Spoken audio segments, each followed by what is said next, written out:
পুকুর থেকে মাছ তোলা হয়েছে। এগুলো হলো ছোট মাছ। এগুলোর ভিতরে রয়েছে কাসকি মাছ, পুঁটি মাছ। আর বড় মাছের মধ্যে রয়েছে তেলাপিয়া মাছ, রুই মাছ, কালীবাউস, পাঙ্গাস, অনেক ধরনের মাছ উঠেছে, ছোট বড়। এখন মাছগুলোকে সুন্দর করে ভাগ করে নেওয়া হচ্ছে। আমাদের পুকুরটি অনেক বড়, এখানে অনেকজনের ভাগ রয়েছে, তাই সবাইকে মাছ ভাগ করে দেওয়া হচ্ছে। এখন চুলাতে কড়াই বসিয়ে দিয়েছি। কড়াইতে পরিমাণ মতো তেল দিয়ে গরম করে নেব। গরম করা শেষ। এখন কড়াইতে পেঁয়াজ কুচি দিয়ে ভালো করে নাড়তে হবে। ভালো করে নেড়ে নিচ্ছি। বাদামি কালার হয়ে এসেছে। এখন পরিমাণ মতো লবণ দিয়ে দিলাম। লবণ দিলে পেঁয়াজটা অনেক ফুলে, তার জন্য আগে লবণ দিয়ে দিলাম। আর এগুলো হলো মরিচ, রসুন এবং পেঁয়াজ একসঙ্গে পাটায় বেটে নিয়েছি। এখন দিয়ে দিব পরিমাণ মতো হলুদ।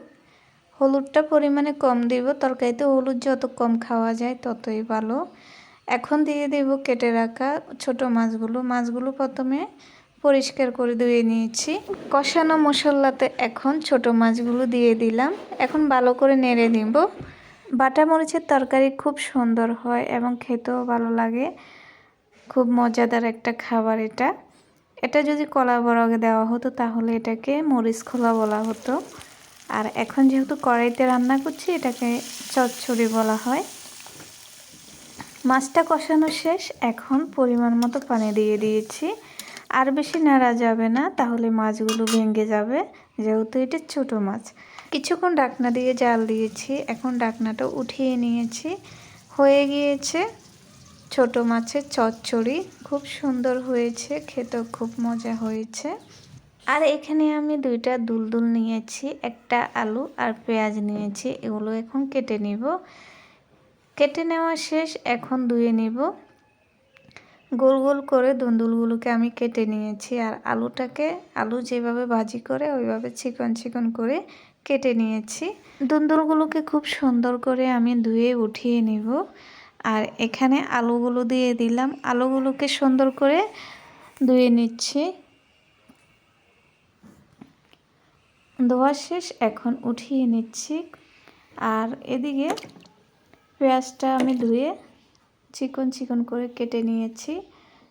রেডি হয়ে গেল দুলদুল, আলু এবং পেঁয়াজ কাটা। কড়াইটা চুলায় বসিয়ে দিলাম।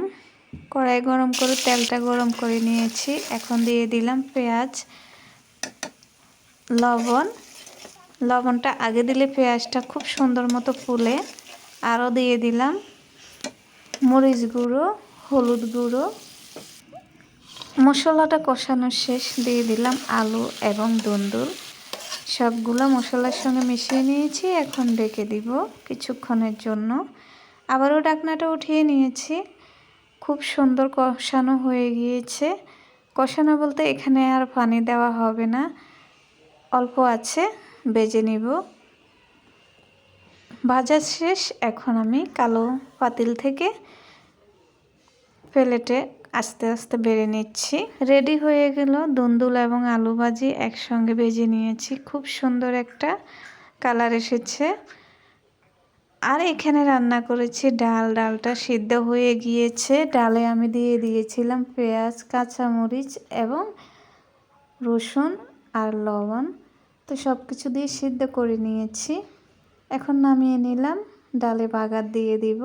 এখানে বাগার দিয়েছি আমি শুকনা মরিচ এবং পেঁয়াজ দিয়ে।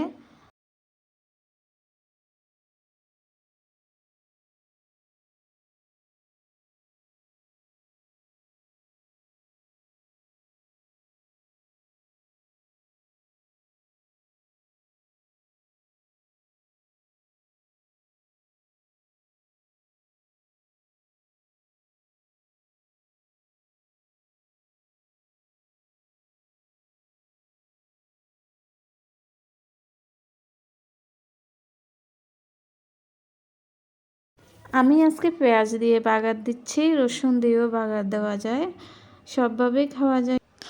আজকে রান্না বান্না এ পর্যন্তই। আমার ভিডিওটি কেমন লেগেছে জানাবেন সবাই। আসসালামু আলাইকুম।